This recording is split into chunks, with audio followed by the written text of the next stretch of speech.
I'll show you what I see on my screen.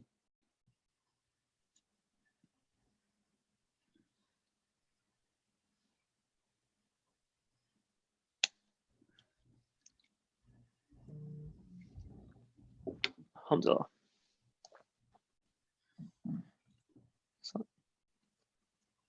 Assalamu alaikum wa rahmatullahi wa barakatuhu, everyone. Good evening and welcome to the Left My Heart at the Masjid daily live stream.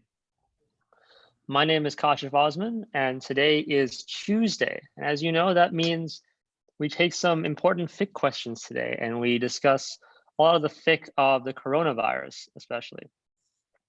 Today, inshallah, I'm joined by Imam Muhammad to discuss the fiqh around the janazat during the coronavirus.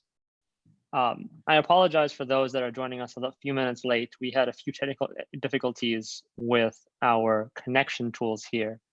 And as you come over from the previous link to this one, Jazakallah khair for your patience, everyone. I apologize sincerely.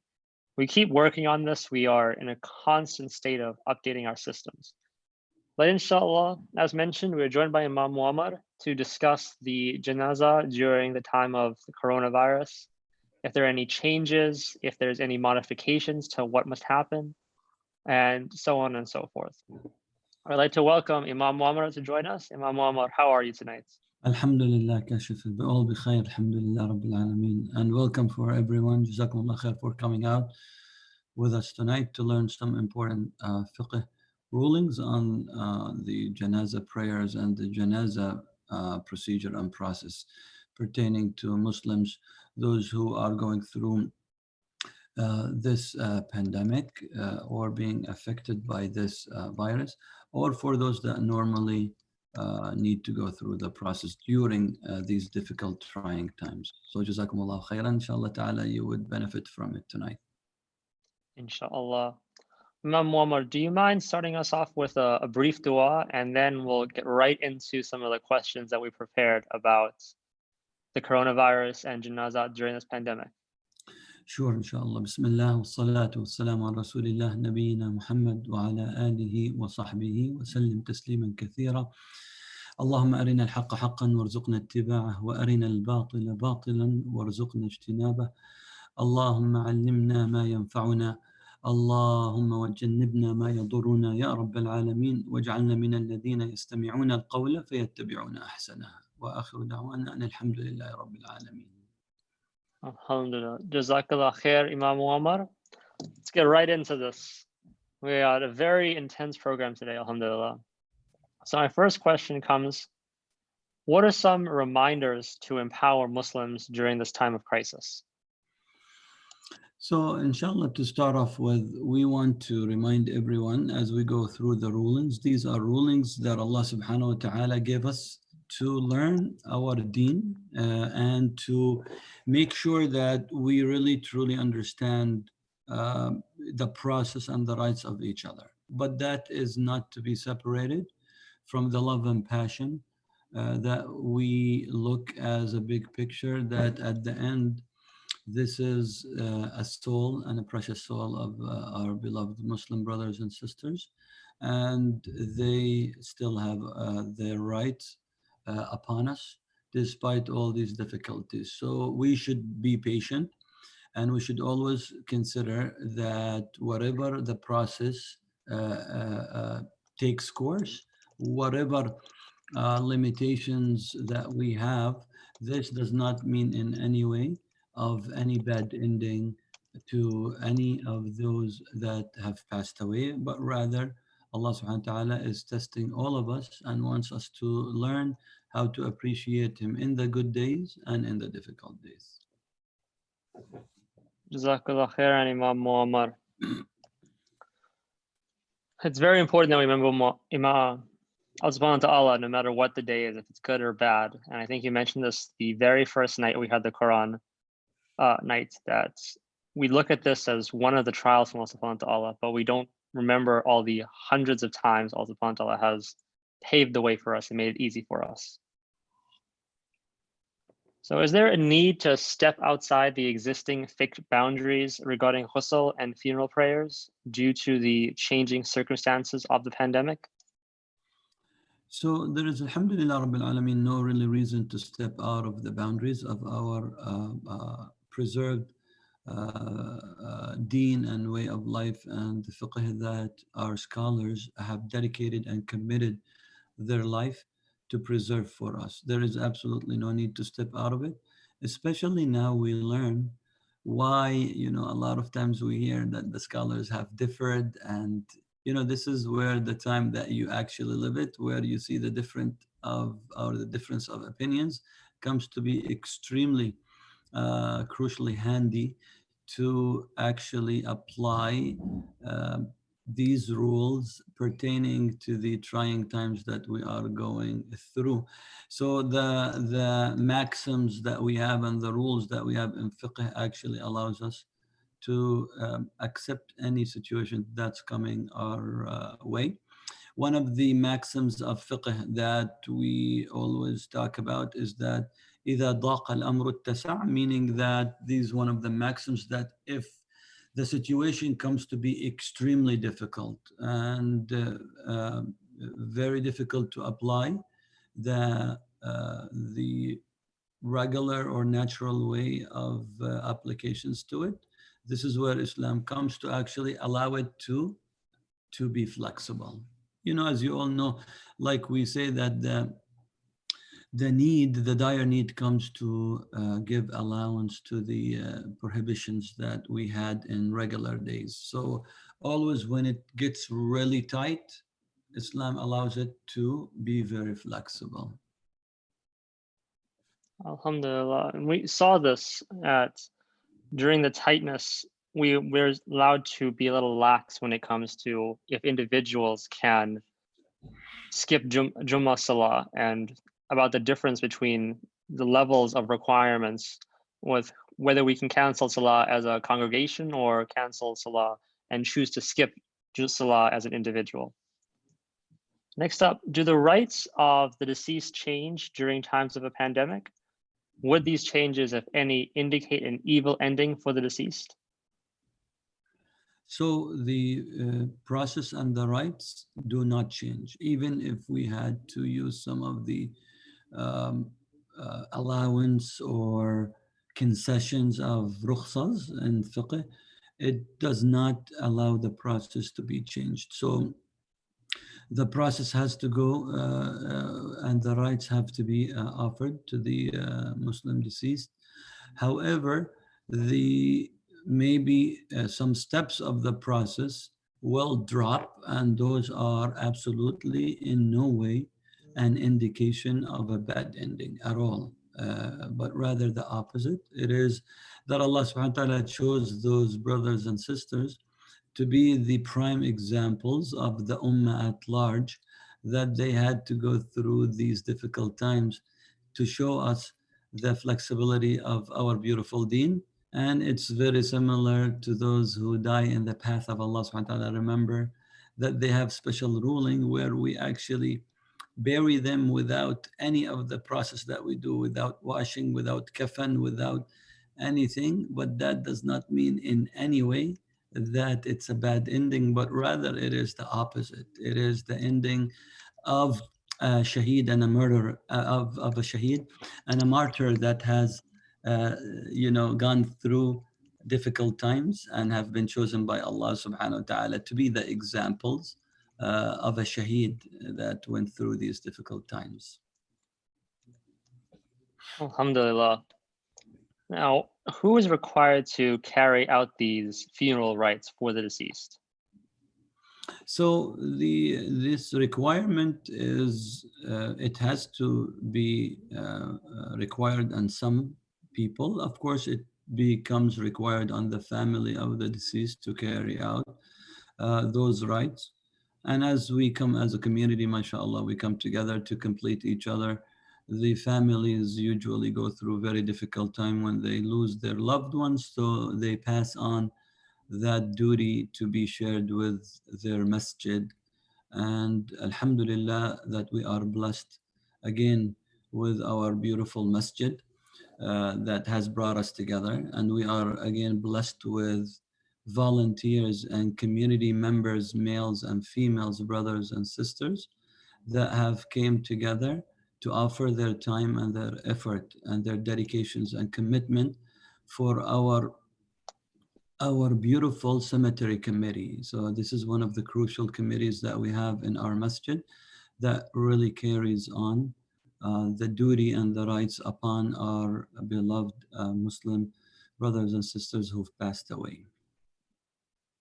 Alhamdulillah. And we have a very dedicated team of volunteers that works in the IAR cemetery committee. Alhamdulillah. So what is the communal obligation towards washing the body of the deceased? So the communal obligation is that we call, in fiqh, we call the prayer, the Janaza prayer, to be a fardu kifaya, meaning that it is an obligation on at least one of the community to carry out the rites of the Janaza process and to do it in full. At least one, and that one would actually carries the alhamdulillah reward for the rest of the community that he or she carries it out.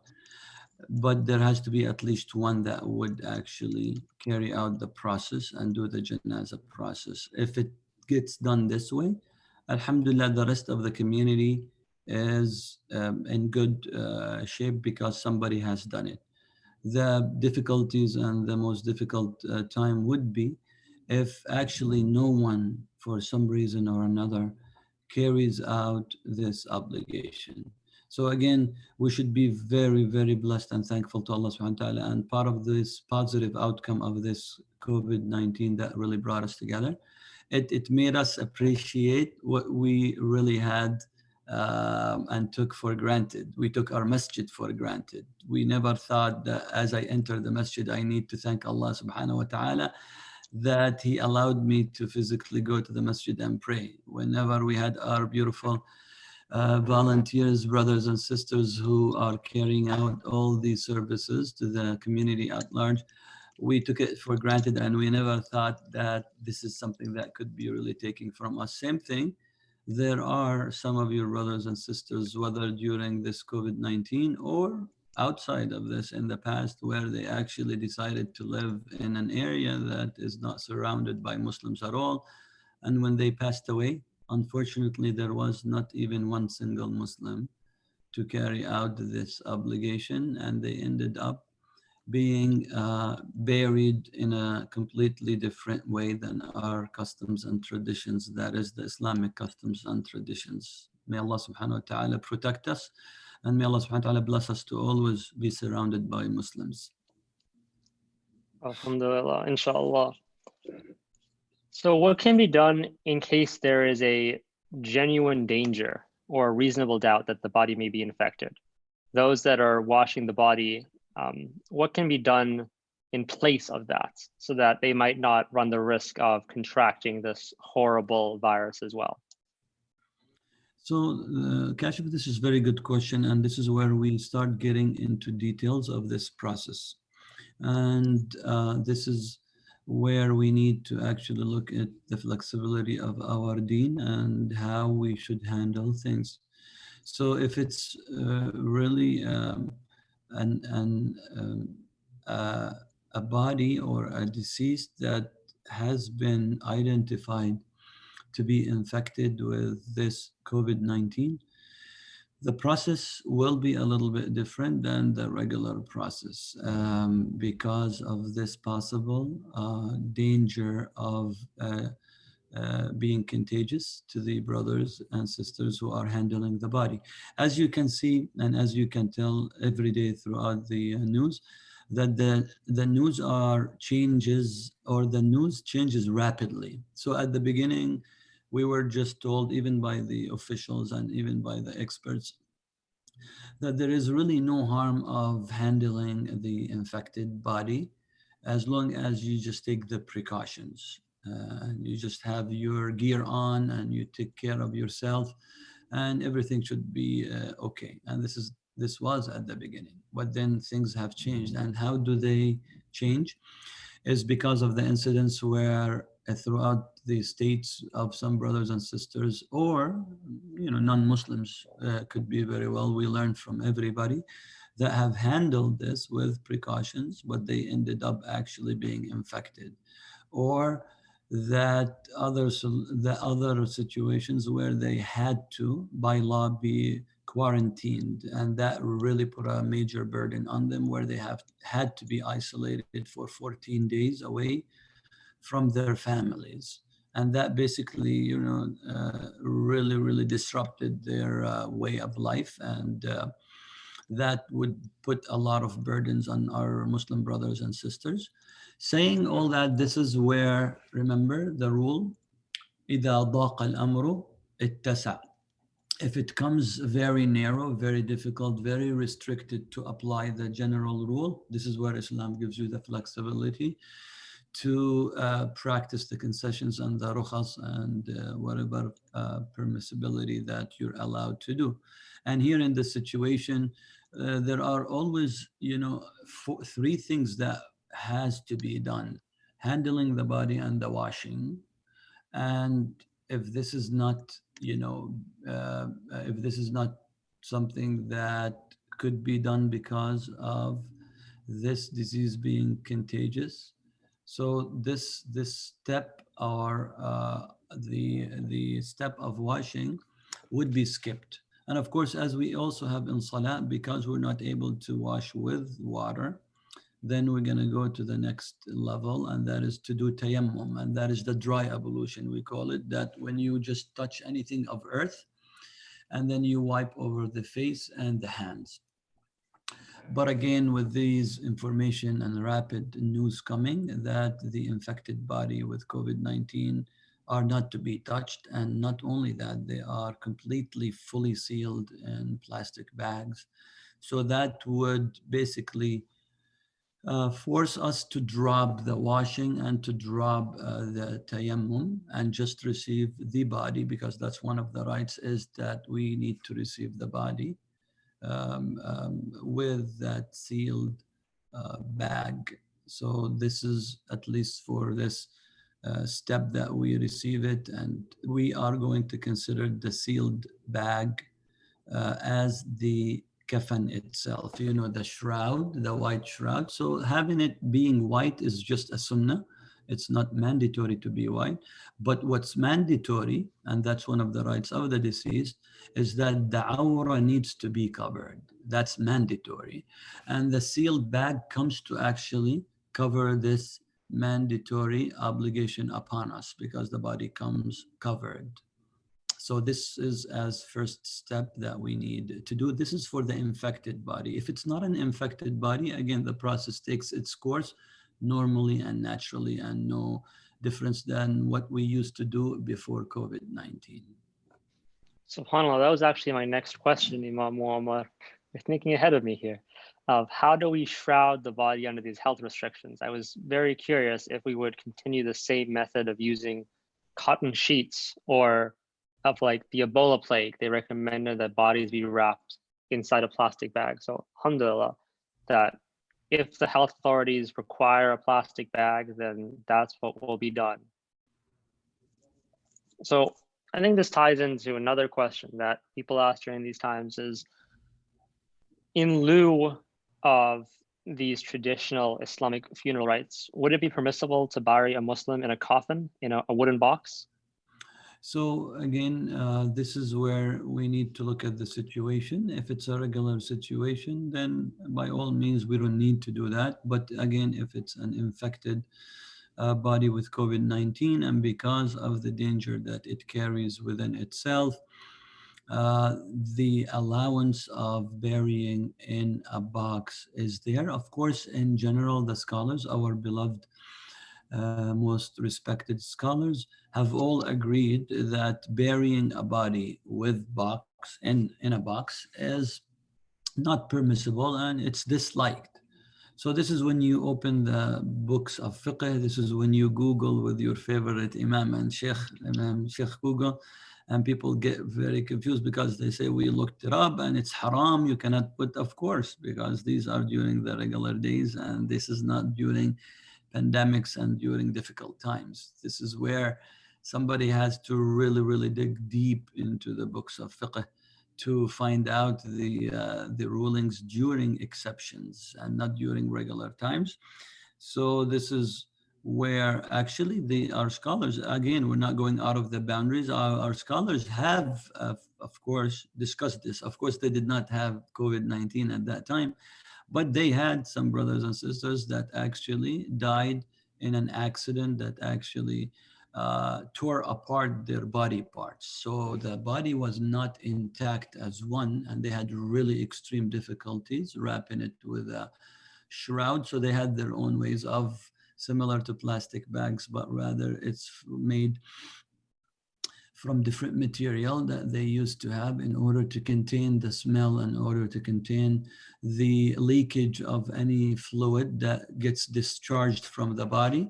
And you know, as you all know, I'm familiar. And these times they used to have the leather cases that they would use in order to do that, and they would put it in a box because they cannot actually put the, if they cannot, this is, so I'm just getting one step ahead of myself. If they were not able to do that in a leather coffin or a shroud, they would have to just put it in a box. So this was discussed. And of course, because of the difficulties, we have the flexibilities again by, yes, allowing that process to be done, inshallah. Inshallah. Alhamdulillah, Jazakallah for the answers, Imam Muammar. One thing that's becoming a suggestion in some of these larger cities, especially with massive numbers of deaths due to the coronavirus plague, is the suggestion that they start cremating some of the bodies to make space in the cemeteries, or there might be other issues with just putting the body into the ground. What is the Islamic perspective? Is cremation allowed under any circumstances? So cremation in our deen is not allowed under any circumstances. That's again the general fiqh rule, and there is no other exceptions or other flexibility that we can find in our books of fiqh or in our allowance. That's part of the duties upon our Muslim brothers and sisters, and that's part of their rights that we should, and our beloved Prophet Muhammad sallallahu alaihi wasallam advised us that the treating the dead body is exactly as, you know, he said sallallahu alaihi wasallam, كسر عظم الميت ككسره حيا, that he brought an example that when you break the bone of a body that is a dead body, is exactly like you break it while it was alive. Of course, that is an example where it would reflect of what, how can you break a bone of a dead body, is because of the rough and bad handling of the body and being dropped from the washing bed right to the ground and what have you. This is rough handling, what have you. We should not. We should actually, to a point that, subhanAllah, our beloved Prophet was so merciful that he would even teach us how to handle the water. It's a dead body, but when you come to wash it, people would think, yeah, just wash it with any kind of water, but rather we actually handle the water and we make the water, you know, very balanced of being warm water. It's not too cold, it's not too hot. Whereas if you are giving a shower to somebody who was alive, and you know, as we handle a dead body, we are extremely careful not to expose the aura. As we handle the body, we are rubbing and cleaning as if it was a live body to really cleanse it and make it ready as if it was taking a shower to refresh itself, and so on and so forth. Saying that it would be extremely, extremely awkward for our beloved or for our beautiful deen to allow us to do any cremation to the bodies of our Muslim brothers and sisters. Now, this is the general rule. The only exception, and that's not an Islamic, I'm sorry, this is an exception that we have no other choice for, you know, in situation where some places where it's really, really bad and handling the body, and because there are too many bodies, and you know, there are no funeral homes that are the certified funeral homes to handle the body are extremely busy and they're overwhelmed, and we're going through a very chaotic situation where the body is not to be handled well, and the body is not to be given to anybody because the certified funerals are not available in town and what have you. This is where the authority themselves decide to do cremation for the body itself, and that is beyond our control. That's the only situation that comes to think of that would make the body be cremated, and because of the fact that it's out of our control.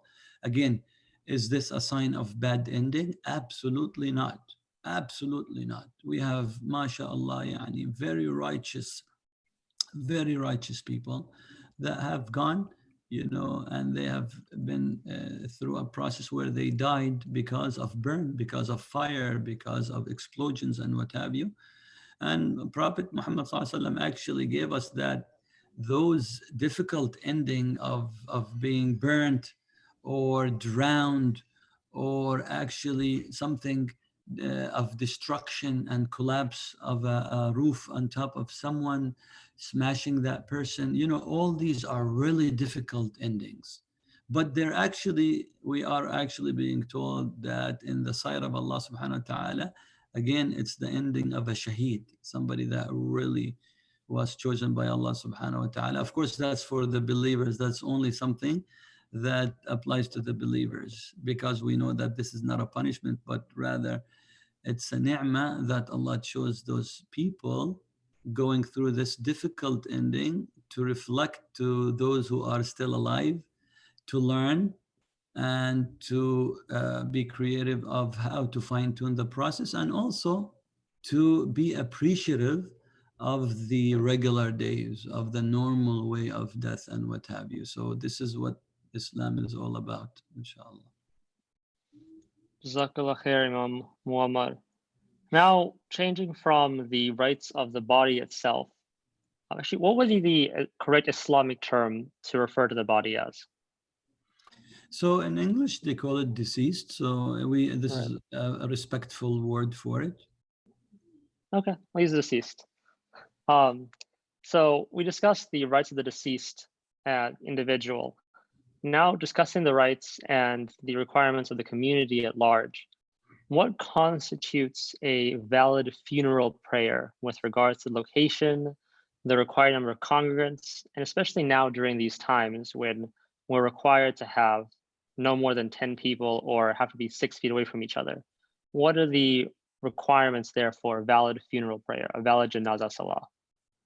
So that's again, inshallah, very beneficial question, because the fiqh ruling has to be also respectfully applied in a way that it does not conflict with the laws of the land. So this is very important, where Islam comes to never allow a Muslim to put himself or herself in danger. So we are be told to be very cautious of following the rules and the rules of the land that a Muslim lives in. So this is where the fiqh issues. So now, because of these regulations, because of these restrictions of no mass gatherings and what have you, again, the process as we went through, we said that washing and shrouding was one of the duties upon us. So we do it and we don't skip it. But if we had to skip the washing and we had to skip the dry ablution, the tayammum, we skipped it because it was very dangerous for the others to wash that. But again, the process was there because the intention was there, but there is something came to prevent it. Second is this question of the prayer. That's also a second mandatory obligation upon us toward the deceased Muslim. So, or the Muslim deceased, that is. So now the obligation is at least for one person, exactly like the washing, one person, at least one, that would carry out this process of praying on this deceased. With the regulations and restrictions that we have, of course, we're not going to be able to announce to the community like we used to do. So it has to be limited to the family members. And, this is something that would go through the process of our beloved cemetery committee that will be in contact with the family members, family, friends, and of course, to give them the absolute right first to be the people that would attend such janaza, unless, of course, there are other restrictions, like if it's actually an infected COVID-19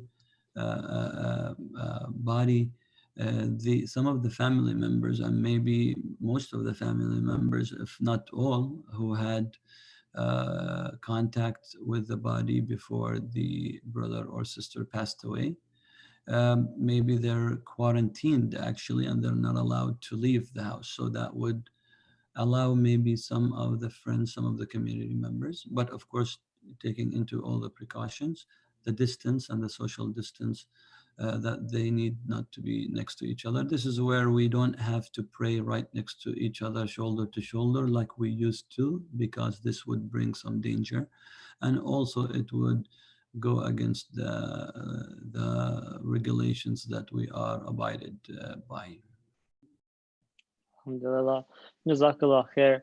Now, kind of tying on to that same point, would it be permissible to pray the funeral prayer, the Janaza Salah, in absentia? This is a question that was asked by Brother Fayaz as well. Are you allowed to stay in your own home and pray Janaza on a deceased individual? So again, this is a very important question. In general, in normal days, as you all aware of, Islam does not come to recommend this act at all, because what this does is basically it relaxes people and they don't push themselves to go physically to the masjid or to follow the janaza. So people will just sit back and relax and just start praying the Salatul Ghaib, the absentia prayer and what have you. So in normal process, in normal days, this is not something that we do or we practice. Some brothers would come and tell us, can we do it? We say, no, we need you to be physically here and to push yourself actually. Now going through this difficult times, remember, this is what Islam is all about. Remember, it's all about the intention. So had it been regular days, there would be so many people that would like to come out and to come to the masjid and pray. But what stopped them, what prevented them, is actually that they physically cannot come to the masjid. They're not allowed. And the regulations does not allow any gatherings in any of the masajids or public places or even private places. No gathering, none whatsoever. So that the intention was that I wanted to be there. So it's not about being relaxed or that I was able to push myself, but I just didn't push myself. Here, even if I push myself, I cannot physically attend. This is where the allowance comes, because it's all the intention that you actually wanted to physically be in the masjid, to pray physically on the Muslim deceased, and you were not able. So yes, the salah. And of course, again, this is not outside of the boundaries of our fiqh book, where we actually had this even discussed during some difficult times, or even during some other times where it's not as difficult, that people would have a little bit of distance and what have you. Are they able to do it? And some of the scholars have allowed it even in some normal regular days. But in general, we adopted the opinion that actually restricts that and gives the ability to people to push themselves. Now that we are in a situation that there is no room to push yourself, the allowance comes to apply on everyone, that yes, people, inshallah ta'ala, can pray this absentia prayer, which is the prayer that we call it Salatul Ghaib, inshallah ta'ala. Jazakallah khair. Now, in the case that someone prays in absentia, they pray in their own homes. would it be permissible to broadcast either the procession or any parts of the Janaza procedure to the family? So some of the families that were tested in other states asked the scholars this question, and the scholars have allowed, especially to the family members. So we say by all means, no one is allowed to do that outside of the family members, because out of respect and privacy to the family members. If the family members allowed that, or by all means, if they themselves were prevented from attending physically the process of janaza, and they have assigned somebody because of being quarantined, and they have assigned someone to actually videotape the process, so they can actually follow the janaza process, and they would also be able to pray from their homes and to join the jama'ah as it is being prayed at the site of the cemetery, not the graveyards, because we're going to talk about that, but the cemetery, the site of the cemetery itself, far away from the graves themselves.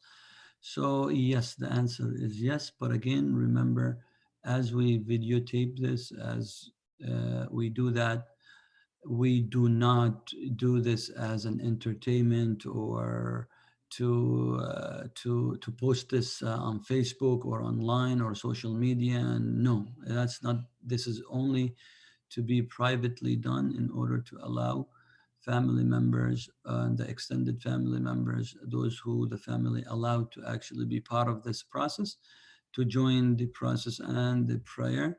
And in no way for us to videotape the face and the things, but rather just the general process as it is taking its course, inshallah. Jazakallah khair. Now, tying along with that, would it be permissible to pray the funeral prayer without the body present?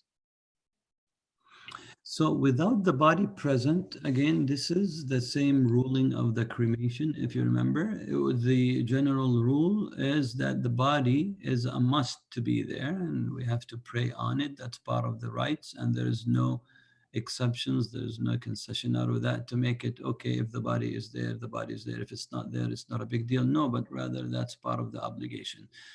The only time that the body would not be there, again, if we had no choice, or some other states they had no choice, that the authorities did not hand in the body, and the body went through the process of cremation, or that for other reasons, may Allah subhanahu wa ta'ala forbid, some other cases, maybe not even just the COVID-19, but the body was dissolved for some reason or another. The body was extremely burned to a point that it turned into ashes and what have you. So there is no physical body.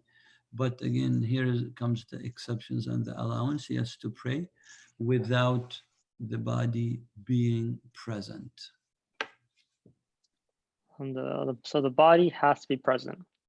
So we've established the body has to be present. It is permissible to wrap the body in plastic, even though an aura, a cloth that covers the aura of the deceased is preferable, but wrapping the deceased in a plastic shroud, if that's requirement, is permissible. Now comes the final resting place of the body. Where should Muslims be buried? So, of course, our customs and traditions is that we bury our Muslim brothers and sisters in our Muslim cemeteries. This is very important for us because of our customs and traditions, and because of our private dua, that whenever we go there, we make dua for them, and we ask Allah subhanahu wa ta'ala to forgive their souls and to gather them together in goodness, and to allow us to meet with them on the day of judgment while Allah subhanahu wa ta'ala is pleased with us, and to allow us to enter together in the highest level of Jannah. Remember, all these are very, very private dua that cannot be shared by others, and that's why our traditions and customs is for us to bury in a Muslim cemetery. That is the first absolute priority. Now, again, if there is something that comes to prevent that for some reason or another, maybe again some rules and regulations would come out that the authority will only allow the bodies to be buried in a specific location, in an assigned location, and what have you. Again, if it's something beyond our control, or for some reason or another, the Muslim or the Islamic cemetery itself was not able to receive any more bodies because of space issues or other regulation issues, and we had to bury the body among non-Muslims. This where again the flexibility of Islam comes, because at the end, Islam, whenever you come to a dead end where you have no other choice, then the rules basically drop. Remember that even the haram acts themselves would drop because of necessities. You just have no other choice. You came to a roadblock. I don't have any other options. And when I say I don't have any other options, I truly don't have any other options. I entertained every possible options and they were out of my control. This is what Allah subhanahu wa ta'ala allows, the ruling to be dropped. Jazakallah khair, Imam Muammar. Now I have another question, kind of tied into this. So we've seen in other cities that, we can, as you've established, we can bury a Muslim in a non-Muslim cemetery. This is permissible. But what if, and like other cities have suggested this, is refrigerating the body and going beyond that 24-hour curfew, or opting for a mass grave? Would this be permissible during these times? So again, mass graves, like having multiple bodies or many bodies in one place or one grave, this is something not as foreign to our Islamic traditions and customs, but rather it was applied during the time of our beloved Prophet Muhammad sallallahu alaihi wasallam. So if we come to this situation, of course, the traditions, our traditions and customs is that we bury one by one. We don't bury multiple bodies in one grave. That's the default option. Now, if we are forced to bury more, then by all means we would do that. No issues with that, inshallah ta'ala. Jazakallah khair, Imam Muammar. Now I have one final question, and then we'll go into a rapid fire wrap up, inshallah. How do we give condolences under these health conditions? So as with these conditions, of course, phone calls are, I would say, the least thing that we can do with this kind of situation. If phone calls are very difficult to handle, or the family members are really overwhelmed and they just cannot answer the many calls that they are receiving, by all means, texting can be used, emails, that we do to show the family members our support. That's what the ta'ziyah is all about, and the condolences process is all about. It's just to show support, but in no way to overwhelm families. This is very crucial and very critical. Some of us, sometimes we overstep the privacy of some of the families that we think, because we want to show them support, not because of support itself. It's just about fill in the blank. I just want to do my duties by registering my name that I have called, because I don't want them to think that I didn't care. So the second you call, as if you checked the box and that's it, that's the end of it. But that's not what ta'ziyah is all about. It's not only the verbal support that you do, but all means is that behind doors, behind scenes, you do whatever it takes to help out the family financially, spiritually, emotionally, supporting the other family members. They have kids that they need somebody to attend to. Whatever that you can do that is part of the ta'zi and the support that Islam looks after, inshallah. Jazakallah khair, Imam Muammar. I was just forwarded a video by someone about these different funeral rites, where they were sanitizing all the workers that were doing the ghusl and putting them in a plastic shroud and a coffin, and it was a Muslim burial. So that was very interesting to see. And Jazakallah khair to Brother Rashid for sending that to me.